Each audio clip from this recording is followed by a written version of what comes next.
Guys, good morning. Meron kami dito ang isda o iba't ibang kulay. May blue, may orange, may yellow, may pula. Yan na lang natira sa isda namin.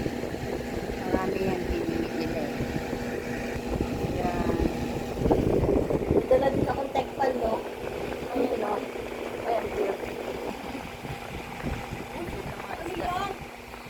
Isda. Saan galing yan? Yung sa event nga yan. Tapos yun ang alang natira eh. Ang cute niya. Kasi may namatay na doon sa labas eh. Hindi wala kami yung Sabado. Oo, mainit. Tsaka hindi namin nilagay ng pagkain. Kasi parang tingin ko parang hindi naman sila kakain dahil ang liliit eh. Baby ko pa ba to? Iwan ko. Para lang Ayun siyang, nga. alam mo yung ano, yung dulong, yung bili sa amin. Bilis o tulog. Oo, yung dulong. Kasi parang ayaw naman kainin yung mga Paano pagkain nakula eh. yan?